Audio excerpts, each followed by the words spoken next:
Hello दोस्तों, मेरा नाम है पुजारी महादेव। आज मैं आप लोगों को कुछ टॉपिक सिखाने वाला, समझाने वाला हूँ। उस टॉपिक का नाम है मटेरियल कॉस्टिंग।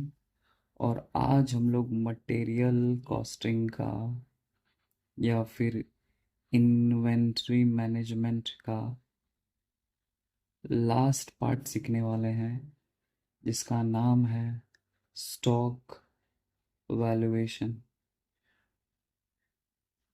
स्टॉक का वैल्यूएशन कैसे किया जाता है? अब ये स्टॉक का वैल्यूएशन का मतलब आप लोग ऐसा समझो कि अब तक हमें क्वेश्चन में हमेशा क्लोजिंग स्टॉक का वैल्यू लिख के दिया रहता था। Closing stock is ₹50,000, 1 lakh, 2 lakh, 3 lakh rupees, ये सब अपन को क्वेश्चन में हमेशा लिख के दिया रहता था। बट इस वाले टॉपिक में हम लोग खुद से पता लगाएंगे कि हमारे क्लोजिंग स्टॉक का वैल्यू क्या हो। खुद से हमें पता लगाना है। तो वही टेक्निक हम लोग इस टॉपिक में सीखने वाले, समझने वाले। तो इसको निकालने के तो तीन चार मेथड्स हैं, 3 मेथड्स हैं, बट आपको फिलहाल आपके सिलेबस में बीकॉम लेवल की मैं बात कर रहा हूँ। बीकॉम, बैफ,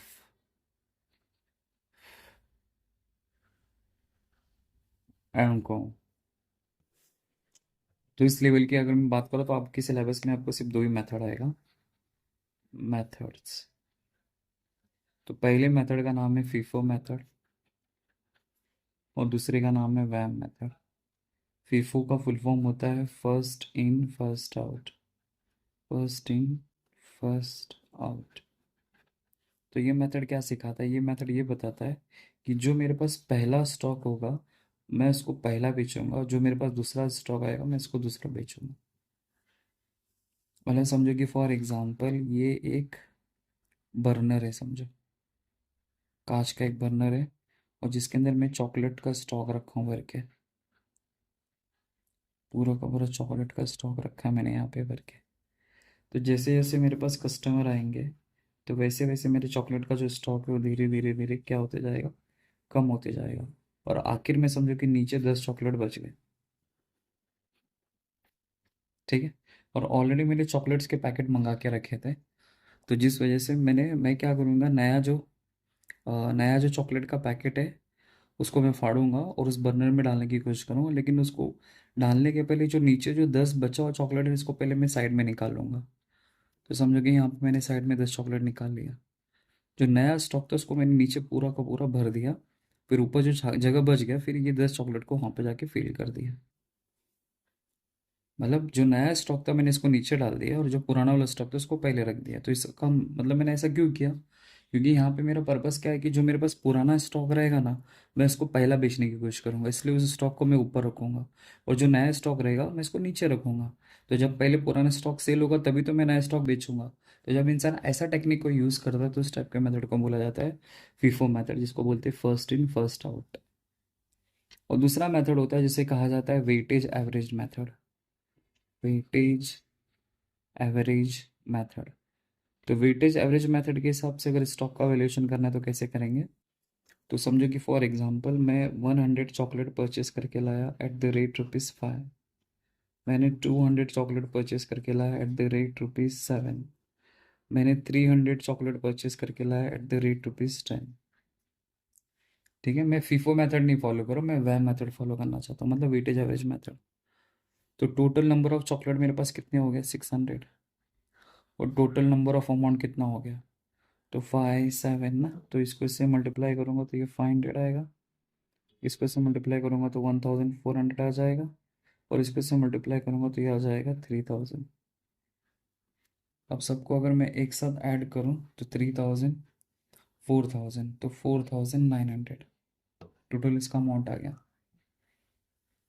अब मेरा यहाँ पे सवाल क्या है कि समझो कि अगर मैं टोटल 500 चॉकलेट सेल करना चाहता हूँ तो 500 चॉकलेट को कौन से प्राइस पे मैं सेल करूँ?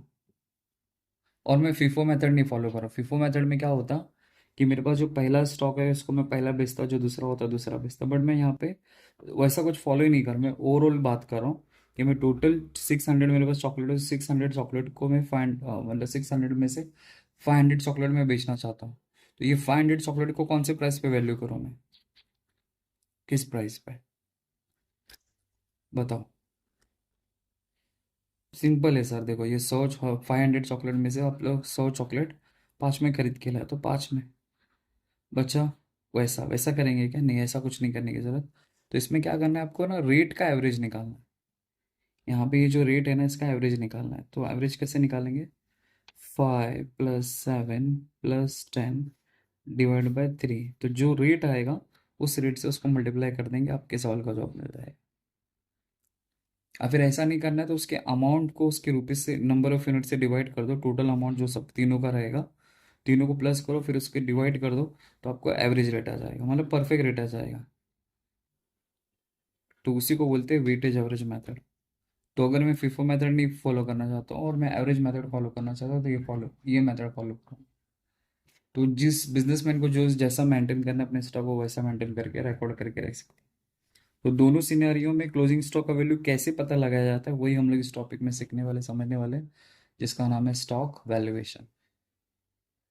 ठीक है। तभी एक सम कराऊंगा फीफो का, तभी आपको समझेगा। तो पहला आज मैं आपको फीफो का मेथड सिखाता हूँ कैसे करते हैं। देखिए क्वेश्चन नंबर 33 आपको मैं सिखा रहा हूँ। तो लिखा है कि keep stock record on FIFO and weightage average basis from the following transaction. तो हमें अपने स्टॉक को फीफो और वेटेज एवरेज मेथड के हिसाब से रिकॉर्ड करना है।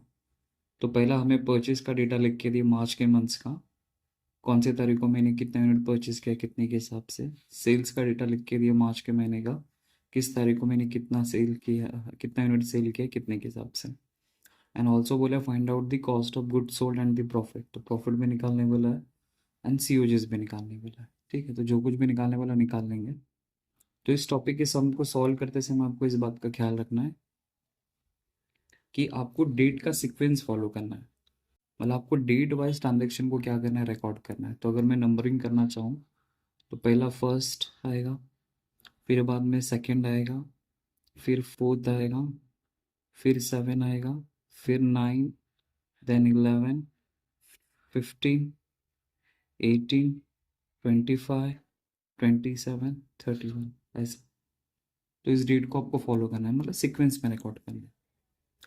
तो आपको परचेस का जो रेट लिख के था, आपको तो लेना ही लेना है। लेकिन क्वेश्चन में आपको जो सेल्स का जो रेट लिख के दिया है ना, उसको इग्नोर करने का है। क्यों इग्नोर करने का? क्योंकि हम लोग को जो क्लोजिंग स्टॉक का जो वैल्यू निकालना पड़ता है ना, वो कॉस्ट प्राइस पे निकालना पड़ता है। तो इसीलिए आपको सेल्स का जो भी रेट लिख के दिया रहेगा, उसको आपको टोटली इग्नोर करना है। सिर्फ आपको उसके यूनिट को याद रखना है बस। ठीक है, अब मैं सम करूंगा तो आपको समझेगा। ठीक है, लेट्स स्टार्ट। तो पहली तारीख को हमने परचेस किया, कितना परचेस किया? 500 यूनिट हमने परचेस किया, कितने के हिसाब से? 18 के हिसाब से। तो मैं इसको परचेस के कॉलम लिख लूंगा। तो देखो मैंने यहाँ पे फॉर्मेट बनाया है, आपको दिखाऊं, थोड़ा जूम करेगा। तो देखो यहाँ पे डेट का पहला कॉलम मैंने बनाया है, डेट कौन सी तारीख को मैंने क्या किया है करके। फिर परचेस का कॉलम बनाया, उसके 3 बच्चे बनाए, यूनिट रेट रुपीज़। फिर बाद में मैंने सेल्स का कॉलम ड्रॉ किया है, यूनिट रेट रुपीज़। फिर बाद में बैलेंस का कॉलम ड्रॉ किया, यूनिट रेट रुपीज़। ऐसे सेम मैंने बनाया। तो जैसा ट्रांजेक्शन लिख के दिया रहेगा, वन बाय वन ऐसा हम लोग रिकॉर्ड करते हुए जाएंगे। ओके, तो लेट्स स्टार्ट। तो कहानी की शुरुआत होती है 1 तारीख से, तो मार्च के महीना है। तो पूरा मैं ऐसा लिख देता हूँ, 2014 मार्च 1 को मैंने परचेज किया। कितना परचेज किया? 500 यूनिट परचेज किया, कितने के हिसाब से? 18 रुपीज़ के हिसाब से। पर यूनिट मुझे 18 रुपीज़ लिख के दिए। Just a minute. तो अगर मल्टीप्लाई करूँगा तो मेरा आंसर कितना आ जाएगा? 9000। मतलब यूनिट को रेट के साथ मल्टीप्लाई करना है, आपको रुपीज़ आ जाएगा। ठीक है, तो मैंने उस तारीख को तो कुछ भी सेल नहीं किया, इसलिए डैश डैश डैश कर देने।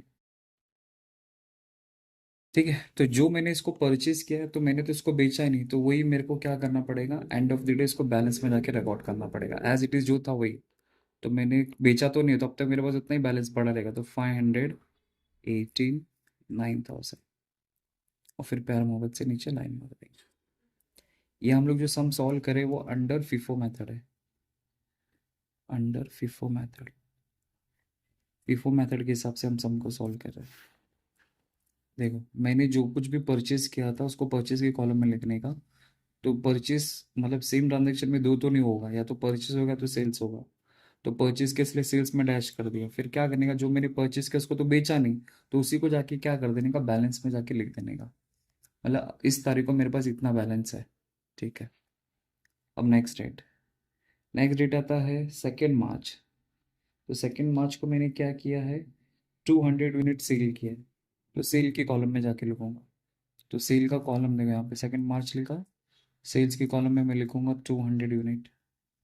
अब हमें क्वेश्चन में रेट भी लिख के दिया, आपको क्वेश्चन दिखा देता हूँ पहले।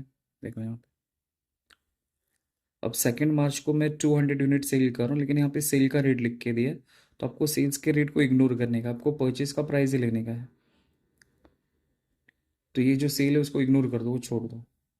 तो अब देखो यहाँ पे ध्यान देना है आपको। तो मैं 200 यूनिट सेल कर रहा हूँ, मेरे पास बैलेंस में कितना स्टॉक बचा है, 500 स्टॉक बचा है। तो 500 में से मैं 200 बेचूंगा, और उसी का रेट लेने का जो पुराना वाला रहेगा रेट, इसी में से मतलब इसी में से जो मैं स्टॉक बेचूंगा तो उसी का रेट लेना है आपको। तो इसका रेट कितना है, 18। तो अब क्या करूंगा मैं, इसका रुपीज़ चाहिए, तो 200 को रेट से मल्टीप्लाई कर दूंगा, मुझे रुपीज़ आ जाएगा। तो ये आ जाएगा 3600। अब बैलेंस में क्या करने का, ये यूनिट में से यूनिट को माइनस कर देने का, एंड रुपीज़ को रुपीज़ में से माइनस कर देने का, या फिर मल्टीप्लाई करके भी आपको दिखाता हूँ, ऐसे आएगा। देखो 500 मेरे पास था बैलेंस में, 500 में से मैंने 200 सेल कर दिया, तो बचा कितना मेरे पास, 300। और उसका रेट कितना है अभी भी, 18 लिख दिया, मल्टीप्लाई कर दिया, तो 5400 आ गया बैलेंस। देखो 500 में से मैंने 200 बेचा, तो बचा कितना, 300। और उसका रेट कितना था, 18, तो 18 लिखा, इसको इससे मल्टीप्लाई कर दिया, आंसर आ गया। और इस तरह यहाँ पे मैंने रिकॉर्ड कर दिया इसको। ठीक है। नेक्स्ट ट्रांजेक्शन देखते हैं। नेक्स्ट देखो, नेक्स्ट ट्रांजेक्शन है अपना, फर्स्ट हुआ, फर्स्ट के बाद फिर सेकंड आया, सेकंड के बाद फोर्थ आएगा। फोर्थ को मैंने वापस परचेज किया, कितना परचेज किया, 720 के हिसाब से, 720 के हिसाब से। तो परचेज के कॉलम में रिकॉर्ड करूँगा। तो मेरा यहाँ पे 4 आएगा। तो मैंने कितना परचेज किया है, 720 के हिसाब से। तो ये आ जाएगा 14,000। अब मैंने सेल कुछ नहीं किया, तो डैश डैश डैश आ जाएगा। अब मैं क्या करूँगा, बैलेंस में जाके रिकॉर्ड करूँगा, बैलेंस में। तो फीफो मेथड अगर आप लोग फॉलो करते हो ना, तो आपका जो भी प्रीवियस में जो कुछ भी बैलेंस बचा रहेगा ना, उसको हमेशा एवरी डे आपको कैरी फॉरवर्ड करते हुए चलना है। तो पहले मेरे पास कितना बैलेंस था, 300, तो 300 को नीचे कैरी फॉरवर्ड कर लेंगे, 318 एंड 5400। और अभी जो मैंने लेटेस्ट परचेस किया है, अभी जो मैंने 720 के हिसाब से परचेस, उसको भी जाके बैलेंस में आके लिख मैंने, क्योंकि उसको तो बेचा नहीं, तो वो स्टॉक अभी भी मेरे पास पड़ा रहेगा। तो 720, 14,000। तो अब मुझसे कोई पूछेगा, चलो बताओ कि तुम्हारे पास स्टॉक कितना है, तो मैं बोलूँगा मेरे पास दो स्टॉक है, एक 300 वाला स्टॉक है, दूसरा 700 वाला स्टॉक है, ऐसा। ठीक है। चलो नेक्स्ट डेट। अब 4 तारीख के बाद फिर आता है 7 तारीख। 7 तारीख को मैंने क्या किया, 500 सेल किया है, लेकिन कितने के हिसाब से, 25 के हिसाब से। बट आपको तो सेल का रेट इग्नोर करना है, वो छोड़ दो। 7 तारीख को मैंने 500 यूनिट में सेल करो। अब यहाँ पे ध्यान देने की ज़रूरत है, वो थोड़ा ध्यान से समझना। तो देखो, अब मैं सिर्फ सीधा सेल्स का ही कॉलम आपको दिखा रहा, तारीख लिख देता हूँ पहले। तो कौन सी तारीख है, 7 तारीख। तो मैं यहाँ पे 7 तारीख लिखूंगा, सेल्स के कॉलम में जाके लिखूंगा। तो इसलिए सेल्स और बैलेंस का कॉलम में आपको मैं शो कर रहा हूँ। अब यहाँ पे ध्यान से देखना है। तो मैं जो सेल कर रहा हूँ ना, मैं जो सेल कर रहा हूँ वो 500 यूनिट सेल कर रहा हूँ, मैं यहाँ पे लिखता हूँ। मैं जो सेल कर रहा हूँ 500 यूनिट सेल कर रहा हूँ। ठीक है। मेरे पास दो स्टॉक है, एक 300 वाला, दूसरा 700 वाला। और हम लोग जो मेथड फॉलो करें वो कौन सा मेथड है, FIFO method, first in first stock. तो आपके पास जो पहला स्टॉक रहेगा आप उसको बेचोगे। तो इसका मतलब यहाँ पे क्या हुआ कि 500 जो मैं बेच रहा हूँ, तो 500 में से मैं पहला 300 वाला बेचूंगा, और उसका जो रेट रहेगा वो ले लूंगा। तो 300 वाले का रेट कितना था, 18 था, तो 18 ले लिया। ठीक है। अब बेचने के लिए कितना कम पड़ रहा है, 200 कम पड़ रहा है। 500 में से 300 का तो बचा कितना, 200। तो जो 200 कम पड़ रहा है वो स्टॉक मैं यहाँ से लूंगा, और उसका रेट कितना है यहाँ पे, 20। तो मैं यहाँ पे 20 कंसिडर करता हूँ, बस। तो इस तरह आपको करना है, क्योंकि मैं 500 स्टॉक बेच रहा हूँ, तो यहाँ पे देखो 300 है, तो स्टॉक से कम है। तो अब अगर स्टॉक से कम रहेगा, तो फिर आपको ऐसा तोड़ के ट्रांजेक्शन को रिकॉर्ड करना पड़ेगा। अगर सेम रहेगा या उससे कम रहेगा तो कोई टेंशन नहीं है। देखो यहाँ पे मैं 500 सेल कर रहा हूँ, और यहाँ पे देखो 300 है, ऊपर वाले को फोकस करना, तो इससे कम है, इसलिए आपको तोड़ के लिखना पड़ेगा। मतलब वो 500 ही लिखना है, बट आपको तोड़ के लिखना है, बस। ठीक है। तो मैं यहाँ पे लिख देता हूँ, सेल्स का कॉलम में आपको शो कर रहा हूँ मैं यहाँ पे। तो मैं यहाँ पे लिखूंगा 300 बेच रहा हूँ 18 के हिसाब से, तो 5,400 आएगा। अब ये 700 में से मैं 200 लूंगा 20 के हिसाब से, तो ये आ जाएगा 4000। टोटल हो गया ना 500, क्योंकि आपको 500 ही सेल करने का है, तो आपको 500 ही चाहिए। ठीक है, अब बैलेंस में कैसे लिखना है वो ज़्यादा इंपॉर्टेंट है। तो देखो, तो 300 में से आपने 300 बेच दिया, 700 में से आपने 200 बेच दिया, तो बचा कितना, 500 बचा। और उसका रेट ही लेने का, उसका रेट कितना है यहाँ पे 20, मल्टीप्लाई कर दूंगा तो ये 10,000 आ जाएगा बस। और फिर प्यार मोहब्बत से लाइन मार देंगे।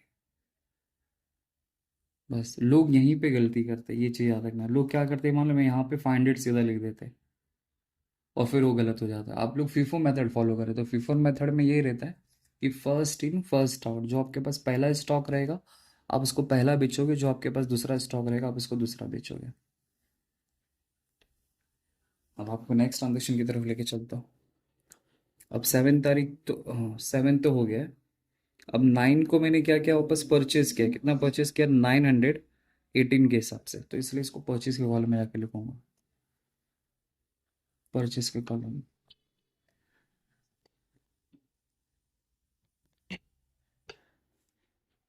तो यहाँ पे 9 तारीख परचेज, कितना मैंने परचेज किया,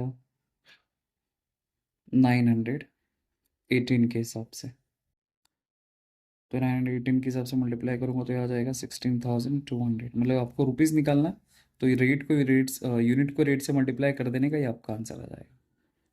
अब मैंने तो सेल कुछ नहीं किया, इसलिए डैश डैश डैश। अब जब भी आप लोग बैलेंस में जाएंगे तो आपको पहले प्रीवियस वाला जो स्टॉक बैलेंस रहेगा उसको नीचे कैरी फॉरवर्ड करना है। ये फीफो मेथड में फॉलो करना है, हर मेथड में अलग अलग टेक्निक है। तो ये मैंने यहाँ पे 10,000 लिख दिया। अभी जो मैंने लेटेस्ट परचेज करके लाया उसको भी जाके बैलेंस में जाके लिख देना है, 918, 16,200। और फिर पैरामोबत से लाइन मार देंगे बस। तो ये हो गया 9 तारीख का ट्रांजेक्शन। अब देखते हैं नेक्स्ट ट्रांजेक्शन क्या है। अब 9 के बाद जो ट्रांजेक्शन आता है, 9 के बाद आता है 11। 11 को मैं क्या करो, सेल करो। कितने का, 400 सेल कर रहा हूँ। ठीक है, कितने के हिसाब से, 21। तो आपको तो 21 रेट इग्नोर करना है, सेल का रेट आपको इग्नोर ही करना है। सीधा 400 बेच रहा हूँ, देखो 400। अब मैं आपको सिर्फ सेल्स का कॉलम दिखाऊंगा, पहले डेट लिख देता हूँ मैं यहाँ पे, 11 तारीख। तो परचेज में तो डैश डैश डैश हो जाने वाला है। अब सीधा सेल्स का और बैलेंस का कॉलम दिखाओ। तो देखो, तो मैं कितना सेल कर रहा हूँ, 400 सेल कर रहा हूँ। और मेरे पास दो स्टॉक है, एक 500 वाला, एक 900 वाला। तो मैं 500 में से 400 इजीली ले सकता हूँ। तो ये मतलब स्टॉक कम ले रहा हूँ मैं।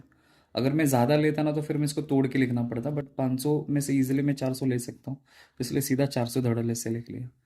यहाँ पे मुझे ब्रेकअप क्यों करना पड़ा, क्योंकि मैं टोटल 500 बेच रहा हूँ लेकिन यहाँ पे सिर्फ 300 ही था, इसलिए फिर मैंने इसको तोड़ के लिखा। मतलब इसमें से 300 लिया और इसमें से 200 लिया।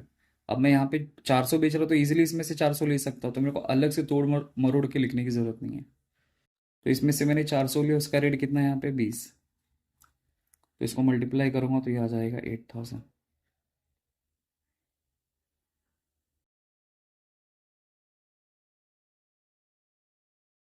400 × 8 ये आ गया।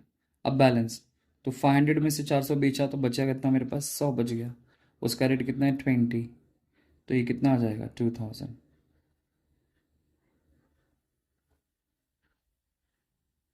अब इसको तो मैंने कुछ नहीं किया, तो एज इट इज़ वही आएगा, 918, 16,200।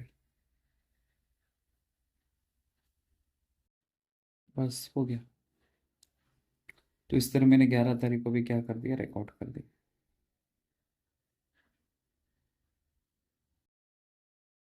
ओके, फिर यहाँ पे प्यार मोहब्बत से लाइन मार दी। नेक्स्ट। अब देखते हैं 11 के बाद क्या क्या है। अब 11 के बाद मैं 15 को क्या करो, परचेज करो। कितना, 300। कितने के हिसाब से, 25 के हिसाब से। तो परचेज के कॉलम में, तो मैंने 300 परचेज किया 25 के हिसाब से, तो आंसर आएगा 7,500। मतलब इसको इसके साथ मल्टीप्लाई के आंसर आ गया। अब मुझे क्या करना है, सेल्स और बैलेंस में जाना है। सेल्स तो कुछ भी नहीं किया। ठीक है, जो पहले का जो बैलेंस स्टॉक उसको नीचे लो। बैलेंस मतलब बहुत सारा बैलेंस नहीं, उसके अर्लियर जो ऊपर रहेगा वही लेने का। तो 120, तो 2,000। फिर 918, 16,200। और अभी जो मैंने लेटेस्ट में परचेस किया है उस परचेस को भी जाके क्या करना है, बैलेंस में लिखना है। मतलब परचेस वाले को बैलेंस में लिखना रहता है, सेल्स वाले को नहीं। तो 325, 7,500, और फिर पैरामोड से लर्न। ठीक है। और नेक्स्ट ट्रांजेक्शन देखते हैं 15 के बाद। अब 15 के बाद दिखाई दे रहा है 18। तो 18 को मैंने सेल किया है, कितना सेल किया है, 800 सेल किया है 828 के हिसाब से। बट मैं तो उसका रेट तो मुझे इग्नोर करना है, सिर्फ 800 में सेल करो, उसके ऊपर फोकस करना है। तो देखो यहाँ पे, तो पहले तारीख लिख लेता हूँ मैं, फिर नेक्स्ट 18। तो परचेस तो नहीं, इसलिए डैश डैश डैश। अब सीधा बैलेंस सेल्स में आएंगे, तो सेल्स और बैलेंस के ऊपर फोकस करना है। तो मैं यहाँ पे इसका ट्रांजेक्शन, मैं टोटल 800 बेच रहा हूँ, 800, 800 सेल कर रहा हूँ। ठीक है। अब मेरे पास बेचने के लिए तीन स्टॉक है, एक 100 वाला है, एक 900 वाला, एक 300 वाला। तो मैं सबसे पहले क्या करूँगा मालूम है, 100 वाला स्टॉक बेचूंगा। कितने के हिसाब से, 20 के हिसाब से। अब बेचने के लिए कम कितना पड़ रहा है, 700 कम पड़ रहा है। तो वो जो 700 कम पड़ रहा है वो 900 में से लूँगा। और उसका रेट कितना है, 18। तो 18 ले लिया। बस अभी उसी को तोड़ के यहाँ पे लिखने का है। मैं यहाँ पे डायरेक्ट अगर 800 लिख दूंगा ना तो प्रॉब्लम हो जाएगी। तो प्रॉब्लम, 800 लिखूंगा तो कौन से रेट से मल्टीप्लाई करूँ। यहाँ पे तो तीन तीन स्टॉक है ना, तीन तीन स्टॉक का तीन तीन अलग अलग रेट है। बट हम लोग फीफो मेथड फॉलो कर रहे हैं। तो फीफो मेथड में सीधा आप 20 लिख देना, आपका आंसर राइट आ जाएगा। ऐसा नहीं, गलत हो जाएगा। आपको स्टॉक के साथ में अलग अलग स्टॉक करके अलग अलग रेट आपको फॉलो करना। ठीक है। तो इसका मतलब मैं पहला बेचूंगा 100 वाला, तो मैं 100 बेचूंगा 20 के हिसाब से, तो ये आ जाएगा मेरा 2000। राइट। बेचने के लिए कम पड़ रहा है 700, तो 700 में इसमें 900 में से मिलूंगा, उसका रेट है 18। तो 700 में से अगर 18 गया, मल्टीप्लाई, एक मिनट, तो ये आ जाएगा 12,600।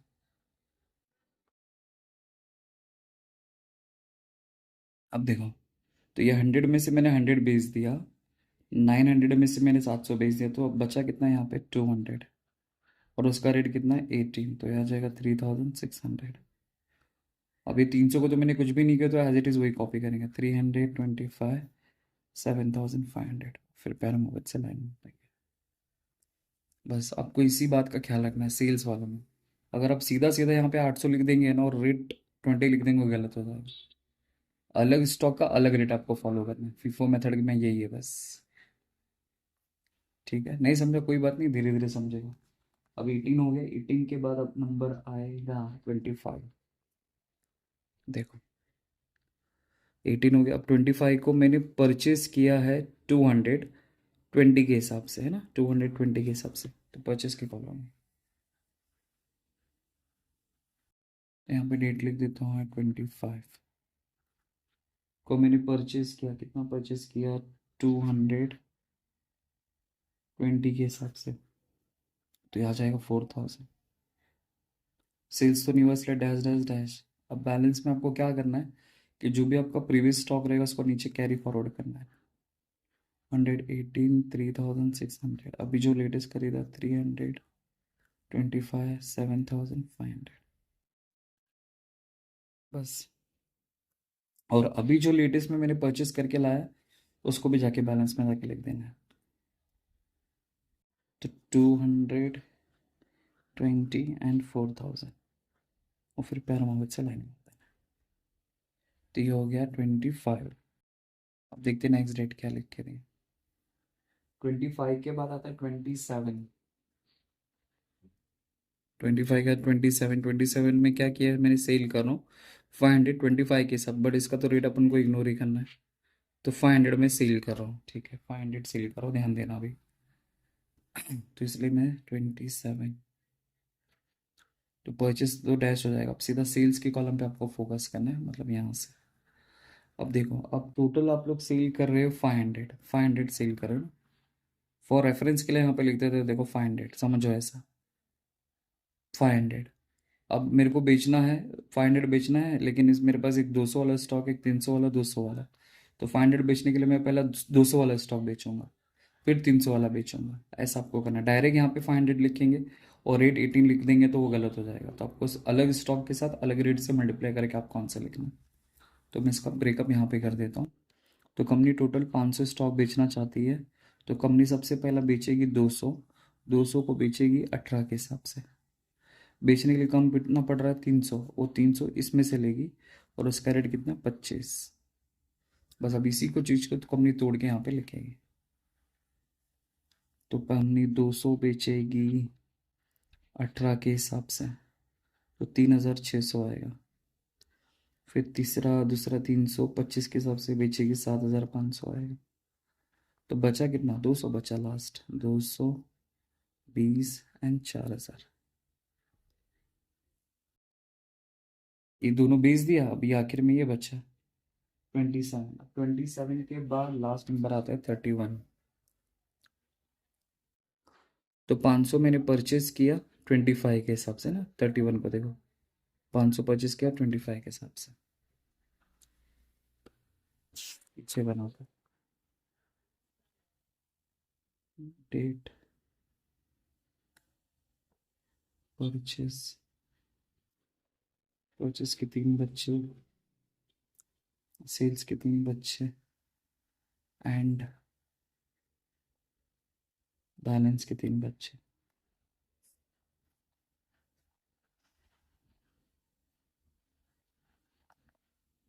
Unit rate rupees, unit rate rupees, unit rate rupees, unit rate rupees, unit rate rupees, unit rate rupees. Okay, अब लास्ट तारीख है मेरे पास 31, तो 31 को मैंने परचेज किया 525 के हिसाब से, मल्टीप्लाई करूँगा तो 7500 आएगा। तो सेल्स में तो डैश डैश डैश हो जाएगा।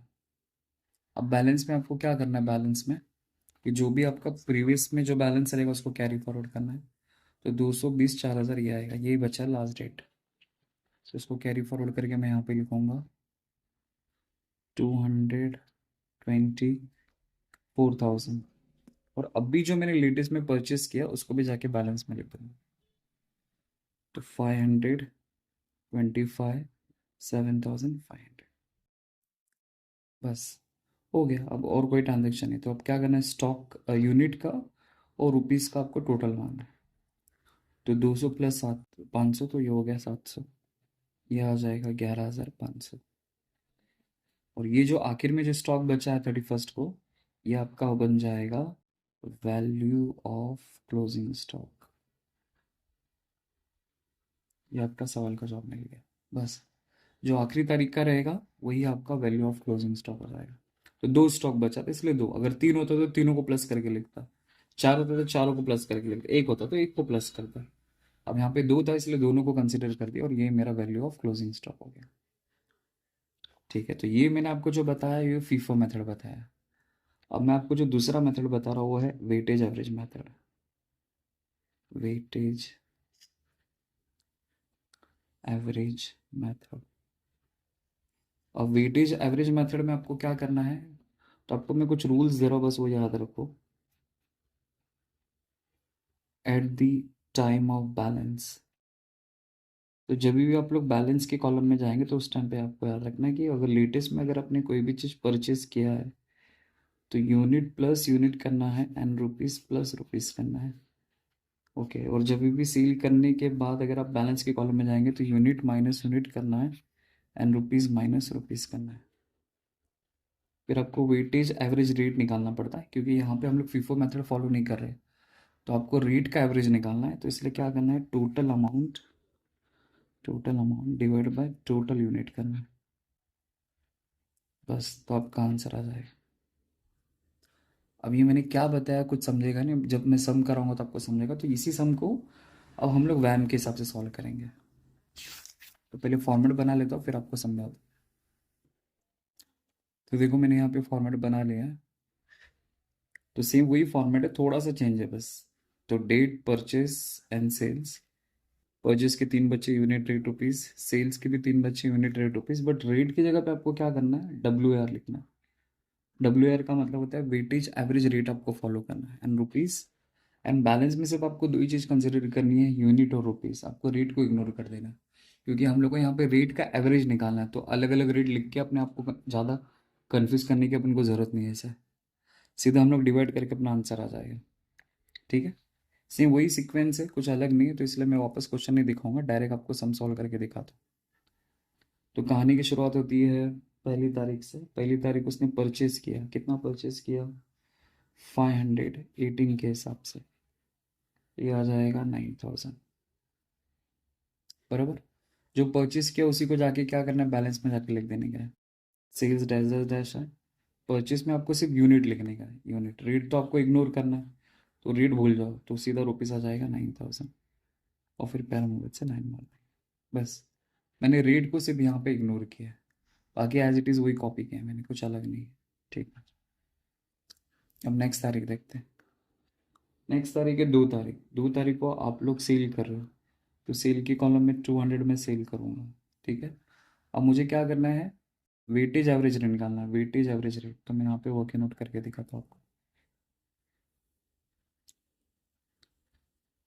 तो वेटेज एवरेज रेट अगर मुझे निकालना है तो total amount divide by total unit करना है। ठीक है, तो देखिए, तो जो ट्रांजेक्शन आप लोग सॉल्व कर रहे हो 2, तो उसके पहले कौन सी तारीख थी, 1, तो उसके बैलेंस में जाना है, उसके बैलेंस में, और ये जो रुपीज़ है ना इसका टोटल अमाउंट हो गया, और ये जो यूनिट है ना इसका टोटल यूनिट हो गया। बस डिवाइड कर दो, आपका आंसर आएगा। तो इसको इससे डिवाइड करूँगा तो 18 आएगा, तो वो 18 में यहाँ पे लिख दूँगा, करके दिखा देता हूँ, देखो कैसे क्या आएगा।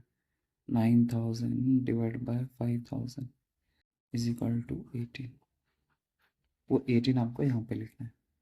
अब इसको इसके साथ मल्टीप्लाई करूँगा तो ये कितना आ जाएगा, 3600। ठीक, मैं बैलेंस में जा रहा हूँ, बैलेंस, बैलेंस के कॉलम में। अब यहाँ पे थोड़ा ध्यान देना है आपका। तो बैलेंस में अगर आप जा रहे हो तो आपको याद रखना, मैंने एक नोट लिख के दिया था, यहाँ पे नोट किया, देखो at the time of balance के टाइम पे जा रहे हो तो देखो कि आपने लेटेस्ट में क्या किया, परचेस किया कि सेल किया। अभी आपने सेल किया, सेल करेंगे तो यूनिट में से यूनिट को माइनस करने का, एंड रुपीज़ को रुपीज़ में से माइनस करने का, तो एग्जैक्टली आंसर आएगा। तो देखो यहाँ पे आपको सेल वाला ध्यान देना बस। तो देखो 500, 5000 में से, सॉरी 5000 नहीं, 500 है, तो 500 में से आपने 200 बेचा, 500 में से अगर आपने 200 बेचा तो बचा कितना, 300। 9000 में से रुपीज़ माइनस रुपीज़, ये रुपीज़ में से ये रुपीज़ को माइनस करना है, तो 9000 माइनस 3600, ये आ जाएगा 5400, और फिर आपको पैरामोबिट से लाइन में, बस। नेक्स्ट नहीं समझो कोई बात नहीं, धीरे धीरे समझिए। अब 2 तारीख के बाद फिर उसके बाद नेक्स्ट ट्रांजेक्शन आता है, 2 के बाद आता है 4 तारीख। तो 4 तारीख को हमने परचेज किया है कितना, 900, सॉरी 720 के हिसाब से, 700 लिखा 20, तो आ गया 14,000 डैश डैश डैश। अब आप लोग क्या करोगे, अभी आप लोग बैलेंस के कॉलम में जाओगे, तो अभी हाल फिलहाल में आपने क्या किया है, परचेज किया है ना। ठीक है, तो देखो at the time of balance, balance के में कॉलम में जा रहे हैं हम लोग। अगर लेटेस्ट में हमने कुछ भी परचेज किया रहेगा तो आपको क्या करना है, यूनिट प्लस यूनिट करना है, एंड रुपीज़ प्लस रुपीज़ करना है बस। तो मैं ऐड ऑन कर दूंगा, तो कैसे करेंगे, देखो ये यूनिट है 700, और पहले का बैलेंस है 300, तो 700 प्लस 300 कितना हो जाएगा, 1000। तो ये बन गया, ये हो गया, ये हो गया यूनिट प्लस यूनिट। अब आपको क्या करना है, ये रुपीज़ को ये वाले रुपीज़ से ऐड ऑन कर देना है, तो ये 14,000 और ये 5,400, तो ये आ जाएगा 19,400, और फिर पैरामीटर से लाइन, बस। ठीक है, अब नेक्स्ट ट्रांजेक्शन देखते हैं।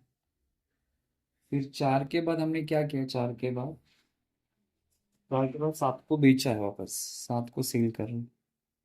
इसमें कोई टेंशन ही नहीं, सेल्स में जितना यूनिट रहेगा उतना लिख देने का, आग बंद करके, आपको कुछ करने की जरूरत ही नहीं। सिर्फ फीफो में आपको याद रखना है, तो आप 500 बेच रहे हो, सीधा 500 लिख देने का। अब मुझे वेटेज एवरेज रेट चाहिए ना, तो उसके ऊपर वाले ट्रांजेक्शन का जो बैलेंस वाला, जैसे मैं 500 बेच रहा हूँ, तो उसके ऊपर वाले में जो बैलेंस में जो वैल्यू रहेगा ना, वो ये आपका टोटल अमाउंट हो जाएगा, और ये आपका टोटल यूनिट हो जाएगा। डिवाइड कर दो, तो 19,400 डिवाइड बाय 1000, तो आपका आंसर आ जाएगा।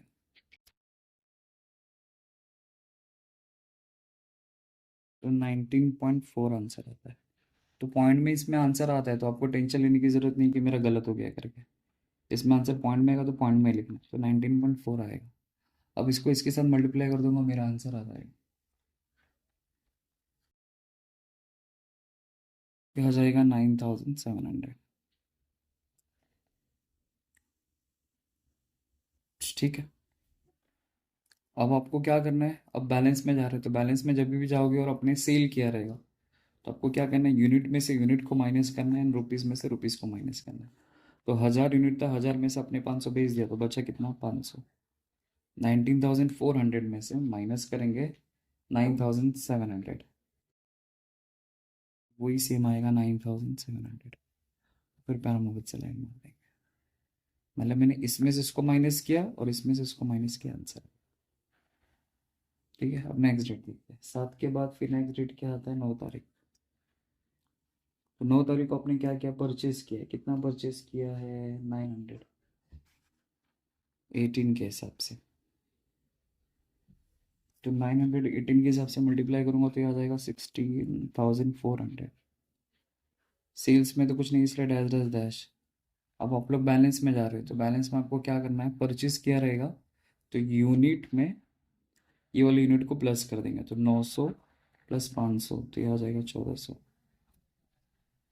फिर ये 16,400 में 9,700 ऐड कर देंगे, 16,400 प्लस 9,700, तो 26,100 मेरा आंसर हो गया। फिर पैरामोविक से लाइन मार देंगे। तो मैंने क्या किया, देखो यूनिट में ये वाले यूनिट को प्लस किया, ये रुपीज़ में, ये जो रुपीज़ है परचेज का रुपीज़, रुपीज़ को बैलेंस के रुपीज़ के साथ प्लस कर दिया और ये आंसर है। नेक्स्ट डेट देखते क्या है, 9 के बाद फिर क्या आता है, 11 तारीख। 11 तारीख को क्या किया, सेल किया ना, कोई टेंशन नहीं है। सेल आपको टोटल में ही लिखना है, आपको उसको ब्रेक डाउन करने की ज़रूरत नहीं, जैसा है वैसे का वैसा। अब आपको वेटेज एवरेज रेट चाहिए ना, तो वेटेज एवरेज रेट, मतलब आप 11 तारीख, तो उसकी प्रीवियस क्या है, 9, तो 9 तारीख का बैलेंस देखो, ये हो गया। तो ये इसका टोटल अमाउंट हो गया, इसका टोटल यूनिट हो गया। डिवाइड कर दो, तो 26,100 डिवाइड बाई 1400, तो आपका आंसर आ जाएगा 26,100 डिवाइड बाई 1,400, तो आता है 18.64। बस वही आपको यहाँ पे लिखना है, 18.64।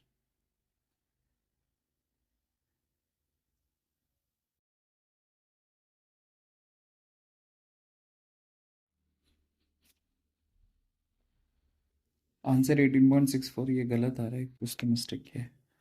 ये देखो यहाँ पे हमने मिस्टेक किया है, इसको 162 आता है, इसको इससे 162, तो इसको इसके साथ 16,200 प्लस 9,700, 25,900, तो ये आता है 25,900। अब इसको डिवाइड करूँगा, 25,900 डिवाइड बाई 1,400, तो 18.5 आता है। बस अब वो यहाँ पे मैं लिख दूंगा सेल्स के कॉलम में 18.5 मल्टीप्लाई 400, तो 7,400 आ जाएगा। अब बैलेंस में आएंगे, तो बैलेंस में क्या करना है आपको, यूनिट में से यूनिट को माइनस करना है एंड रुपीज़ में से रुपीज़ को माइनस करना है। तो 1,400 में से 400 गया तो बचेगा 1,000, 25,900 माइनस कर देंगे इसमें से, तो 18,500 का बैलेंस आ जाएगा। हो गया। बस ऐसे ही करते हुए चलना है आपको। नेक्स्ट 11 के बाद नंबर क्या आता है, 11 के बाद है 15। तो 15 को हमने क्या किया, परचेज किया, कितना परचेज किया है, 300, 25 के हिसाब से, तो 7,500 है, डैश डैश डैश। अब हम लोग बैलेंस में जाएंगे, तो पहले का 1,000 बैलेंस में था और अभी 300 खरीदा, तो टोटल मिला के कितना हो गया, 1,300। पहले का 18,500 रुपीज़ था और अभी का 7,500, 26,000 आ जाएगा। फिर पैर मुहब्बत से लाइन मार दिया। ठीक है, नेक्स्ट ट्रांजेक्शन 15 के बाद आता है, 15 के बाद है 18 तारीख। 18 को सेल किया, इसलिए सेल्स के कॉलम में आ जाएगा सीधा। सीधा आपको लिख देना जो भी यूनिट रहेगा, 800 हम लोग बेच रहे हैं। ठीक है, अब इसका मुझे डब्ल्यू वेटेज एवरेज रेट चाहिए, तो क्या करना है, उस ट्रांजेक्शन के ऊपर वाला जो रहेगा ये आपका टोटल अमाउंट हो जाएगा, ये आपका टोटल यूनिट हो जाएगा। तो कैसे निकालेंगे, 26,000 डिवाइड बाय 1300, तो ये आंसर आएगा 20 रुपये। 20, तो 20 लिखा, तो ये आ जाएगा 16,000।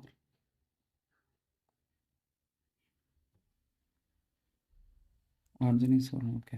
अब देखो, अब बैलेंस में गया तो आपको क्या करना है, लेस करना। तो 1300 में से 800 गया तो बचेगा 500। 26,000 में से 16,000 गया तो बचेगा 10,000। फिर पे हम मत से लाइन मार देंगे। ठीक है, सेल के टाइम पे माइनस करना है, परचेस के टाइम पे प्लस करना है। अब 18 के बाद आता है 25। 25 को हमने परचेस किया है, कितना, 200 परचेस किया, 20, तो ये हो जाएगा 4,000। Dash dash dash. अब हम लोग क्या करेंगे, ये 200 यूनिट प्लस ये 500, तो दोनों मिलाएगा तो ये 700 हो जाएगा। ये अभी का 4,000, पहले का 10,000, तो ये आ जाएगा 14,000। फिर पैर मोहब्बत से लाइन मार देंगे।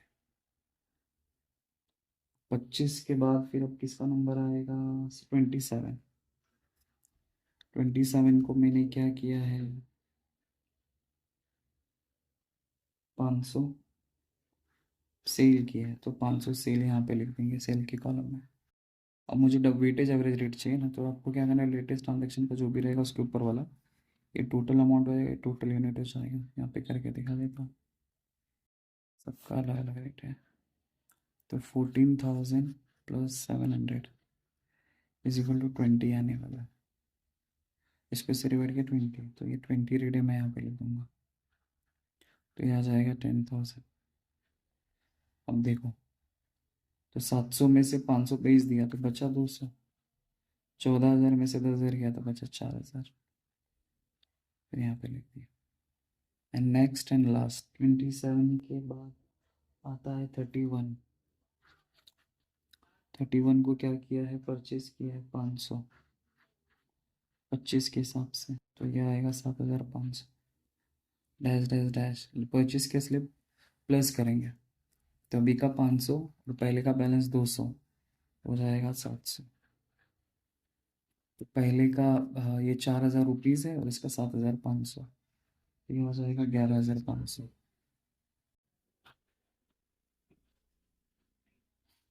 हो गया, और ये आपका क्लोजिंग स्टॉक हो गया।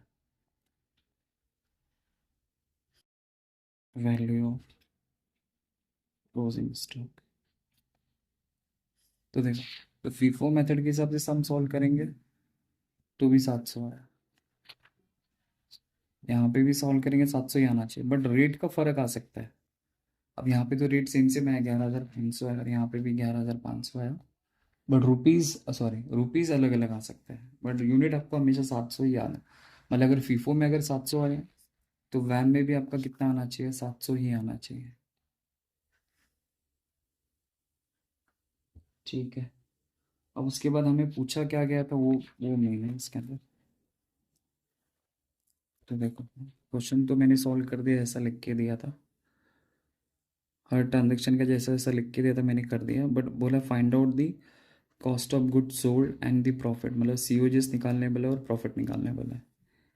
ठीक है, तो पहले तो हमें सीओजीएस निकालना पड़ेगा। तो अभी लास्ट लेक्चर में मैंने आपको समझाया, तो वापस एक बार बता देता हूँ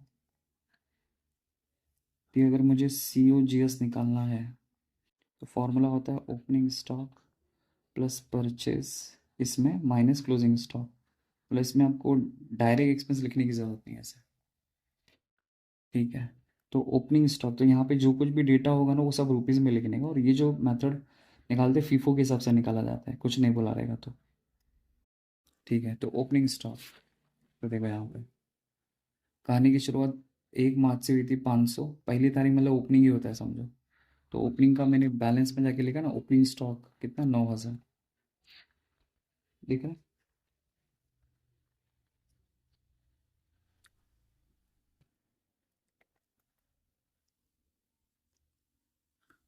नहीं, वो तो परचेस परचेस में लिख के दिया ना, वो ऐसा नहीं। मतलब ये वाले क्वेश्चन में ओपनिंग स्टॉक इसका है ही नहीं, तो समझो नील। नील हो गया, वो तो परचेस वाला है। लिख सकते हैं, लेकिन जाने दो परचेस। तो अभी आपको क्या करना है, देखो फॉर्मूला क्या था, ओपनिंग स्टॉक, तो वो तो नील हो गया। परचेस का चाहिए मेरे को ना, तो देखो ये परचेस का कॉलम है, तो आपको इसका जो रुपीस दिखाई दे रहा है ना, रुपीस, वो सबको प्लस कर लेने का, तो आपको आंसर आ जाएगा। तो 9,000 plus 14,000 plus 16,200 plus 7,500 plus 4,000 plus, अरे भाई परचेस था क्या, हाँ देखो यहाँ पे परचेस, प्लस 7,500, तो आता है 58,200 परचेस वाला रेट। जस्ट चेक कर कुछ तो बोलो तो। 9,000 प्लस 14,000, यहाँ पे टोटल में मिस्टेक हो रहा है, ये मैंने गलत में यहाँ पे मल्टीप्लाई कर दिया, तो ये 12,500 आएगा यहाँ पे। और फिर यहाँ पे वही मैंने मिस्टेक किया, इधर आएगा 12,500, ये दोनों को ऐड करेंगे तो 16,500 आ जाएगा। बस इस वजह से आंसर रॉन्ग आ रहा था। अभी प्लस करके देखते हैं, देखिए कुछ भी लेके आ, तो 16,200 माइनस क्लोजिंग स्टॉक, तो देखो यहाँ पे फिफो मेथड में ये पहले का 4,000, ये 12,500, तो ये कितना, 16,500, तो मैं यहाँ पे लिख दूंगा 16,500, तो फाइनल आंसर आ जाएगा 46,700। तो ये मेरा आ गया COGS। 4,000 प्लस 12,500, दोनों को प्लस किया, 16,500 आ गया। अब उसने हमसे पूछा कि प्रॉफिट निकाल, तो प्रॉफिट कैसे निकाला जाता है, सेल्स में से माइनस करेंगे COGS। तो हमारे पास तो COGS का आंसर है 46,700, और मुझे पहले सेल्स का आंसर निकालना पड़ेगा। तो देखो यहाँ पे है, तो यहाँ पे जो मैंने सेल्स को रिकॉर्ड किया ना, वो कॉस्ट प्राइस पे रिकॉर्ड किया है, कॉस्ट प्राइस पे। बट हम लोग को जो वैल्यू करना है, एग्जैक्टली प्रॉफिट निकालना है, तो मार्केट में अपने जिस प्राइस पे सेल किया रहे उसके हिसाब से वैल्यूएशन करेंगे। तो एक एक करके हम लोग को क्या करना पड़ेगा, जो हमें क्वेश्चन में डेटा लिख के दिया सेल्स का, उसके अकॉर्डिंगली हम लोग मल्टीप्लाई करके अपना आंसर निकालेंगे। तो देखो, तो 2 मार्च को 200 हमने सेल किया है 22 के हिसाब से, फिर 7 को हमने 500 सेल किया 25 के हिसाब से। तो एक एक करके सबको मल्टीप्लाई करके आंसर कर लेते हैं। तो मैं यहाँ पे सेल्स का डेटा यहाँ पे करके दिखाता हूँ, क्यों नोट। तो पहला है 200 × 22, एंड दूसरा ट्रांजेक्शन है हमारे पास सेल्स का 500 × 25, फिर है 400 × 21, फिर है 800 × 28, फिर है 500 × 25।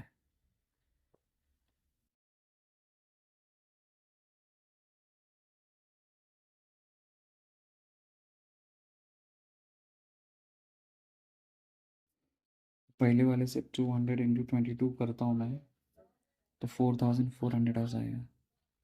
देन 500 × 25, 12,500 आ जाएगा। 400 × 21, तो 8,400 आएगा। 800 × 28, तो आएगा 22,400 आएगा। 500 × 25, तो वही सेम 12,500।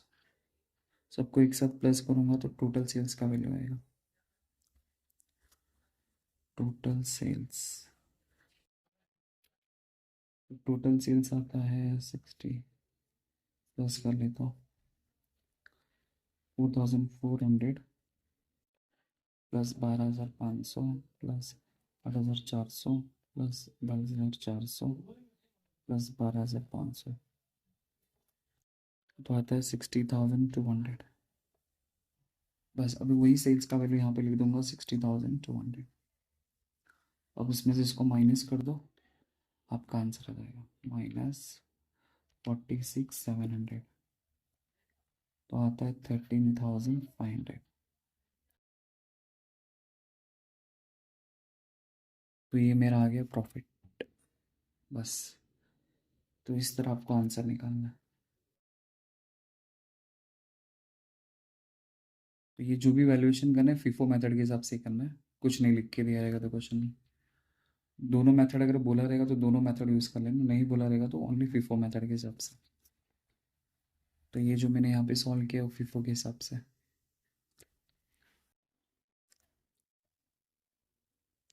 बस थोड़ा आपको ध्यान किस में रखना है, फीफो मेथड में। फीफो मेथड अगर आपको याद रहेगा तो आप लोग इजीली सम को सॉल्व। और यहाँ पे तो मैंने ये वैम किया था, वैम मेथड। ठीक है, आई होप आपको समझा रहेगा। Thank you. फिर आपको और एक बात बतानी थी, जो स्टॉक वैल्यूएशन में आपको याद रखना है। स्टॉक वैल्यूएशन मतलब क्वेश्चन में कभी कभी आपको ऐसा लिख के दिया रहेगा, शॉर्टेज ऑफ स्टॉक, स्टॉक का शॉर्टेज हो गया। या फिर कभी कभी आपको लिख के दिया रहेगा एक्सेस ऑफ स्टॉक, स्टॉक का एक्सेस हो गया, ज़्यादा हो गया। या फिर क्वेश्चन में कभी कभी आपको लिख के दिया रहेगा रिटर्न टू सप्लायर, हमने सप्लायर को रिटर्न किया। या फिर क्वेश्चन में आपको लिख के दिया रहेगा रिटर्न फ्रॉम कस्टमर, कस्टमर ने आपको रिटर्न किया, तो यहाँ पे आ जाएगा। ओके, तो समझो कि अगर आपको क्वेश्चन में शॉर्टेज ऑफ स्टॉक अगर लिख के दिया है, तो आप लोग ऐसा समझो कि स्टॉक अगर शॉर्टेज हो गया, इसका मतलब मैंने बेच दिया रहेगा, इसलिए मेरे पास स्टॉक कम पड़ गया होगा या शॉर्ट हो गया रहेगा। तो जब भी शॉर्टेज ऑफ स्टॉक लिख के दिया रहेगा तो आपको उसको सेल्स के कॉलम में रिकॉर्ड करना है। Okay, and excess of stock का मतलब होता है कि मेरे पास स्टॉक ज़्यादा हो गया। तो मेरे पास स्टॉक ज़्यादा कब होगा, जब मैं परचेस करूंगा तभी तो मेरे पास स्टॉक ज़्यादा होगा। इसलिए जब भी एक्सेस वाला स्टॉक लिख के दिया रहेगा तो आपको उसको परचेस के कॉलम में रिकॉर्ड करना है। ओके, एंड नेक्स्ट लिख के दिया रिटर्न टू सप्लायर, मतलब अपने आप को रख के सोचो कि आपने रिटर्न किया सप्लायर को। तो जब आप रिटर्न सप्लायर को रिटर्न करोगे तो समझो आपके पास से जा रहा है। अगर आपके पास से जा रहा है तो आप उसको सेल्स के कॉलम में रिकॉर्ड कर देना। उल्टा रिवर्स इफेक्ट जाता है इसीलिए। नेक्स्ट लिखा है रिटर्न फ्रॉम कस्टमर, आपके कस्टमर ने आपको रिटर्न कर दिया, तो आपका सामान आपके पास आ गया, तो फिर आप उसको परचेस के कॉलम में रिकॉर्ड कर देना।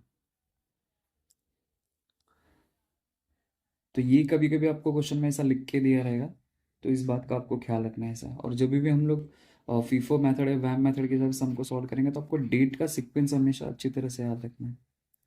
डेट का सीक्वेंस मतलब आपको डेट वाइज ट्रांजेक्शन को रिकॉर्ड करना है, भले ट्रांजेक्शन कैसा भी लिख के दिया रहेगा आपको कन्फ्यूज करने के हिसाब से, बट आपको ट्रांजेक्शन डेट वाइज रिकॉर्ड करना है।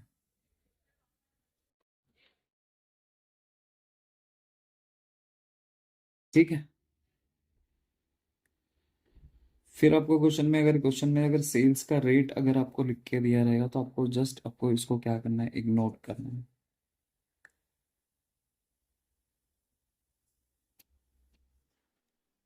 बस इतनी चीजें अगर आप लोग याद दिमाग में फिट कर लिया, याद कर लिया, तो आसानी से आप लोग स्टॉक वैल्यूएशन का सम सॉल्व कर सकते हैं।